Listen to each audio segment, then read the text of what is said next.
अभ्यास परिणत हो जाए ऊपर भी कम्युनिकेशन सुविधा अच्छी तले गोड़ पड़ खसी खासी जीव तुठ भी ठीक नहीं से जिनस समस्या बहुत असम्मान कथा ब्रिज तौक आसिक आराम पुष्करिणी नदी अच्छी गवर्नमेंट सपोर्ट कर पुलिस भाई सब सपोर्ट कर सार मैंने तेणुकर आप पकातु नईरे भी पकातु किसी असुविधा नहीं कि तौक आसतु गोटे जमी विसर्जन दवा कथा सेमती दिंतु भगवान को एमती तौक फोपाड़ा कथा नुह मनीष को जब आम तौक फोपाड़ी आमको कौन लगुच आमको दुख लगुच ना से भगवान भी आमको सृष्टि करेतु आमको दुख लगे आम भी मनीष सी भी भगवान भी जिते आम रूप दौचु सी भी भगवान रूप से गोटे मनीष रूप अग्र पूज्य प्रभु गजानन पूजा बुधवार दिन होइछि आउ आज विसर्जन होउछि ये सीधा सड़क दृश्य देखेबी ये होउछि कुआखाई नदी पठा आउ ये नदी पठारे बीएमसी तरफ एक अस्थायी पुष्करणी जो मूर्ति विसर्जन पाई अस्थायी पुष्करणी मध्ये होइछि आउ एथिरे शह शह संख्यार लोक आसी राजधानीवासी आसी एजी विसर्जन करछन्ते किंतु यार भितरे दुईटी दिग देखा मिलूँ गोटे दिग हूँ एटी पुष्करणी होइछि आ पुष्करणी पाई पुष्करणी सबू जति किछि लोक अछंती आसी एटी विसर्जन करछंती आ बीएमसी तरफ सुरखुरे ये से जो व्यवस्था को सुचार पाई पुलिस मध्य आसी मुतयन अछंती आउ केमिति घटना को किछि दुर्घटना न घटी जाऊ ताको रोकिया पाई सजग अछंती आउ गोटे पक्ष जदि आमे देखिबू जो आम ब्रिज रही कुआखाई नदी पठार ब्रिज उपरे लोक माने को भली भाव में आसी सुरखुरे फोपाड़ी दौरान सेठू विसर्जन कर पलि जाऊँच किंतु यार भितर किए किए पाठुआ आउ किए अपाठुआ आपण निहाती जानीपे कहीं जिते सरकार एत बड़ व्यवस्था कले कौन जो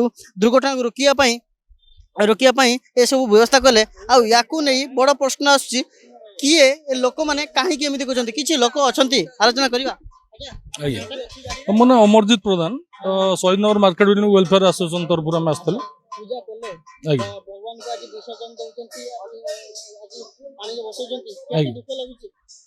दुख तो निश्चय लगे आज्ञा वर्ष को थे आम गणेश पूजा होता समस्त भी दुख लगे एवं खुशी लगे जे एमती प्रत्येक वर्ष एमती पूजा होता आउ खुशी मुहूर्त को तो निश्चय विदाय देला बेले दुख तो लगे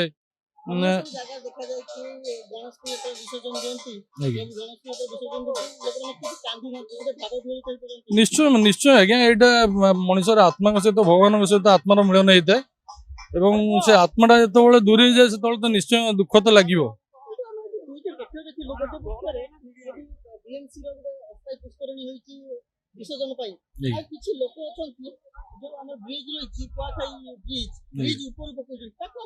सेटा आज्ञा भल कथा नुह कहीं सरकार तरफ गोटे भल पदक्षेप नि जदि सिस्टम अच्छी से सिस्टम उपयोग न करके ब्रिज उपर कहीं आम ठाकुर जब पूजा करवा आत्मा देकी पूजा करचे पूजार जदि विधि विधान आम पूजा करचे विधि विधान कहीं विसर्जन करवानी तेणुक सुविधा अच्छी आप गाड़ी नहीं आसवे एत सुविधा सुजोग होती आराम आसवे पानी पकेले मुंडिया मारे आप घर को जी असुविधा नहीं आज्ञा देखो जो जो छोट छोट गणेश जो मैंने घरे पूजा करफिस छोट गणेश कर कौन भावते मैं तौक आसिले एत भिड़ भितर कौन पशिया ठाकुर ऊपर पकड़ ठाकुर ऊपर पकड़ा माने मो पक्षर आज्ञा भल कथा नुह कहीं ठाकुर को पकेला बेलू गोटे ठाकुर देहर गोटे आघात लगे तेणुक आम गोटे निजे 5 जन धरिकी विसर्जन करवा जड़े ऊपर फोपाड़ देवा सेटा आज्ञा माने गोटे बहुत असम्मान कथा आज्ञा मो पक्षर आज्ञा बहुत असम्मान कथा ब्रिज तौक आसिक आराम पुष्करिणी होती नदी अच्छी गवर्नमेंट सपोर्ट कर पुलिस भाई सब सपोर्ट कर सार मैंने तेणुकर आप पकातु नईरे भी पकातु किसी असुविधा नहीं कि तौक आसतु गोटे जमी विसर्जन दवा कथा सेमती दिंतु एठी सुव्यवस्था करा जायछि पुलिस आसी जगिचंती कोनोसी दुर्घटना को रोकिया पई भल सिस्टम होइछि सेटा जोटा आपण कहले से ठीक कथा जदि एक्चुअली तले देखुछंती जे काले कोन अघटन हे जिवो सेति पे जगिछंती एक्चुअली किछि फोर्स साइरन देके ऊपर कहवा कथा आज्ञा जदि पकाउछंती आपण जानतु सेठी मरा हे जिवे बैनर भी मारिछंती जे अस्थायी पोखरी एठी हेछि आपण पकांतु तेणुक जेहेतु ब्रिज ऊपर नेशनल हाईवे रोचे ना अनअथराइजेशन हवा कथा से पेट्रोलिंग कले आउ भल हम मो पक्ष ନିହାତି ଭାବେ ଶୁଣୁଥିଲେ କୋଉ ଭଳି ଭାବରେ ଏଠି ବିସର୍ଜନ କରୁଛନ୍ତି ଆଉ ବିସର୍ଜନ ପରେ କେତେ ପୁରା ଭାବ ବିହଳିତ ହେଇ ପଡୁଛନ୍ତି। ମ୍ୟାଡାମ ଆସିଥିଲେ ବିସର୍ଜନ କରିବା ବେଳେ କେତେ ଦୁଃଖ ଲାଗୁଛି? ବହୁତ ଦୁଃଖ ଲାଗୁଛି, କାନ୍ଦ ବି ଲାଗୁଛି। ଯେହେତୁ ଭଗବାନ ବର୍ଷକୁ ଥରେ ଆସୁଛନ୍ତି ନା, ତ ସେ ପଳଉଛନ୍ତି ତ ଦୁଃଖ ତ ଲାଗିବ ନା। ଆସିଲେ ବହୁତ ଖୁସି ଲାଗୁଛି, କିନ୍ତୁ ଗଲେ ବହୁତ ଦୁଃଖ ଲାଗୁଛି। ଘରେ ପୂଜା କରିଥିଲେ। ହଁ, ବହୁତ ଦୁଃଖ ଲାଗୁଛି, ବହୁତ ଦୁଃଖ ଅନୁଭବ କରିବେ। ପଳାଶୁଣି ସତ୍ୟ ବିହାର। ଦେଖାଯାଉଛି କି ବ୍ରିଜ ଉପରେ କିଛି ଲୋକ ଆସୁଛନ୍ତି ଭଗବାନଙ୍କୁ ବିସର୍ଜନ କରୁଛନ୍ତି ବ୍ରିଜ ଉପରୁ। ଆପଣ କେମିତି ଦେଖୁଛନ୍ତି? ସେଇଟା ତ ଭଗବାନଙ୍କୁ ଏମିତି ତଳକୁ ଫୋପାଡିବା କଥା ନୁହଁ। ମଣିଷକୁ ଯଦି ଆମେ ତଳକୁ ଫୋପାଡୁଛନ୍ତି ଆମକୁ କଣ ଲାଗୁଛି? ଆମକୁ ଦୁଃଖ ଲାଗୁଛି ନା। ସେ ଭଗବାନ ବି ଆମକୁ ସୃଷ୍ଟି କରିଛନ୍ତି, ଯେହେତୁ ଆମକୁ ଦୁଃଖ ଲାଗିବ। ଆମେ ବି ମଣିଷ, ସିଏ ବି ଭଗବାନ ବି ଯେତେବେଳେ ଆମେ ତାକୁ ରୂପ ଦଉଛୁ, ସିଏ ବି ଭଗବାନ ରୂପରେ ଆସୁଛନ୍ତି ଗୋଟେ ମଣିଷ ରୂପରେ। ତାଙ୍କୁ ଆମେ ଯେମିତି ପାଳନ କରିବା, ଆମେ ନିଜେ ସେମିତି ମାନେ ନିଜକୁ କଷ୍ଟ ଦେଲା ଭଳିଆ ଲାଗିବ। ସେଥିପାଇଁ ବ୍ରିଜ ଉପରୁ ପାଳନ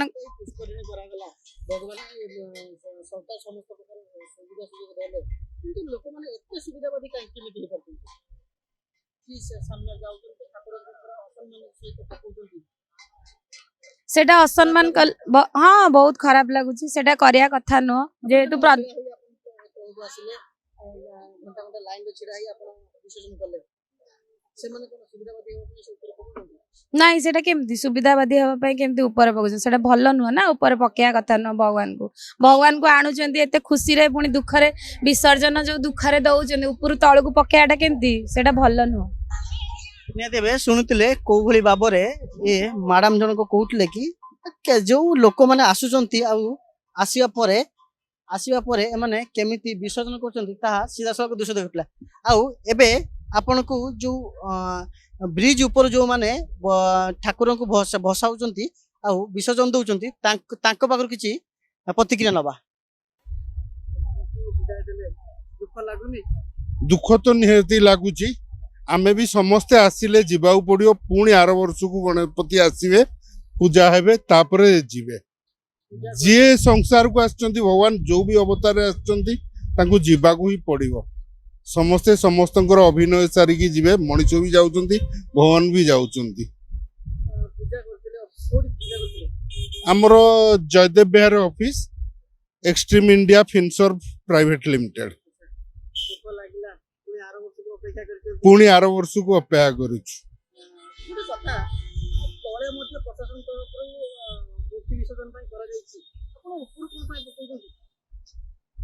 ତଳେ କରାହେଇଛି, ବଟ ଆମେ ଏବେ ନୁହେଁ, ବହୁତ ଦିନ ଧରି ଛୋଟ ବେଳଠୁ ଆମେ କରି ଆସୁଛୁ ଏଇ ଜାଗାରେ, ଏଇଠି ଉପରେ। ଏବେ ନାଇଁ, ଛୋଟ ବେଳଠୁ ପାଠ ପଢିଲା ବେଳଠୁ ଆମେ ସେଇ ସମୟରେ ମଧ୍ୟ ଗଣେଶ ପୂଜା କରୁଥିଲୁ। ଉତ୍କଳ ୟୁନିଭର୍ସିଟି କ୍ୟାମ୍ପସରେ ରହୁଥିଲୁ। ସେଠି ବି ଆମେ ଛୁଆ ବେଳଠୁ ପୂଜା କରି ଆସୁଥିଲୁ। ଏଇଠି ଆଣିକି କରୁ। ଆମର ଛୋଟ ବେଳଠୁ ଅଭ୍ୟାସ ରହିଛି, ଅଭ୍ୟାସରେ ପରିଣତ ହେଇଯାଇଛି। ଆଣ୍ଡ ଉପରୁ ବି କମ୍ୟୁନିକେସନ ସୁବିଧା ଅଛି। ତଳେ ଗୋଡ ଫୋଡ ଖସି ଖାସି ଯିବ, ତୁଠ ବି ଠିକ ନାହିଁ। ସେଇ ଜିନିଷ ହେଲା ସମସ୍ୟା। ସୁବ୍ୟବସ୍ଥା ତ ସବୁ ଜିନିଷର ହେଇଛି। ବୋଲବମର ପାଣି ଯେତେବେଳେ ଉଠାଉ, ସେତେବେଳେ ବି ଆମେ ଦେଖିଛୁ କୋଉ ଟାଇପର ସୁବ୍ୟବସ୍ଥା, କଣ ନାହିଁ। କିଛି ଦୋଷ ତ୍ରୁଟି ରହିବ, କିଛି ଜିନିଷକୁ ସୁଧାରିକି ମ୍ୟାନେଜ କରିକି ଆମକୁ ଚାଲିବାକୁ ପଡିବ।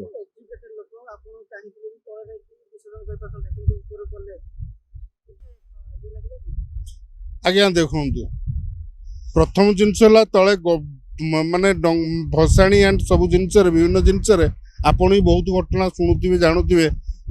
ଲୋକ ଖସିଯିବା, ଭାସିଯିବା, ଏସବୁ ଜିନିଷ ବି ହଉଛି। ପ୍ରଥମେ ନିଜେ ସେଫ ରହିବା, ଅନ୍ୟମାନଙ୍କୁ ବି ସେଫ ରଖିବା, ସୁରକ୍ଷିତ। ଆଜ୍ଞା ଆମେ ସୁରକ୍ଷିତରେ ଏଠି କରିଛୁ। କେଉଁଭଳି ଅବାନ୍ତର କଥା କହୁଥିଲେ ଆପଣ ଶୁଣୁଥିଲେ କି ବାବୁଙ୍କର ଅଫିସରେ ପୂଜା କରୁଛନ୍ତି, ଆଉ ଏଇଠି ମଧ୍ୟ ପିଲାଦିନଠୁ ଯେହେତୁ ଏଠି ପକେଇଛନ୍ତି, ଆଉ ପକେଇବା ପରେ ଆଜି ଅଭ୍ୟାସରେ ପରିଣତ ହେଇଛନ୍ତି। କିନ୍ତୁ ବଡ଼ ପ୍ରଶ୍ନ ଆସୁଛି, ଏମାନେ କାହିଁକି ଏମିତି ଅମାନସିକ କାମ କରୁଛନ୍ତି? କାହିଁକିନା ଭଗବାନଙ୍କୁ ଯେତେବେଳେ ଆମେ ଘରେ ପୂଜା କରିଥାଉ କିମ୍ବା ଅଫିସରେ ପୂଜା କରିଥାଉ, ଭାରି ସସମ୍ମାନ ସହିତ ପୂଜା କରୁ। କିନ୍ତୁ ଯେତେବେଳେ ବିସର୍ଜନ ଦେଉଛନ୍ତି, କୋଉଭଳି ସମ୍ମାନ ଆପଣ ଚିନ୍ତା କରୁଥିବେ। ଆଉ ଆପଣଙ୍କୁ ସିଧାସଳଖ ଦୃଶ୍ୟ ଦେଖେଇବି, ଇଏ ବିଏମସି ତରଫରୁ ଇଏ ଯୋଉ ଅସ୍ଥାୟୀ ପୁଷ୍କରିଣୀ କରାଯାଇଛି, ସମସ୍ତ ବ୍ୟବସ୍ଥା କରାଯାଇଛି।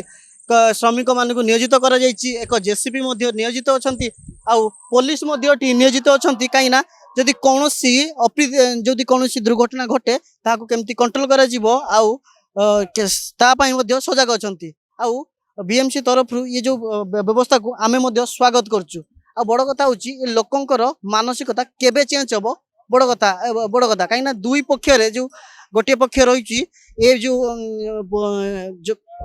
ପୁଷ୍କରଣୀ ରହିଛି ଅସ୍ଥାୟୀ ପୁଷ୍କରଣୀ ଲୋକମାନେ ଲାଇନରେ ଆସୁଛନ୍ତି ଆଉ ବିସର୍ଜନ କରୁଛନ୍ତି ଆଉ ଅନ୍ୟ ପକ୍ଷେ ବ୍ରିଜ ଉପରେ ଆସୁଛନ୍ତି ବାବୁଙ୍କ ଭଳିଆ ପୁରା ଗାଡ଼ି ଥଉଛନ୍ତି ଗାଡ଼ି ଥୋଇବା ପରେ ଭଗବାନଙ୍କୁ ତଳକୁ ପକାଉଛନ୍ତି ଆଉ କୋଉ ଭଳିଆ ସମ୍ମାନ ଦଉଛନ୍ତି ଆପଣ ନିହାତି ବୁଝିପାରୁଥିବେ। ଭୁବନେଶ୍ୱରରୁ କ୍ୟାମେରା ପର୍ସନ ଦେବାଶିଷଙ୍କ ସହ ହରେକୃଷ୍ଣ ଗିରି ପ୍ରତିଦିନ ଟିଭି।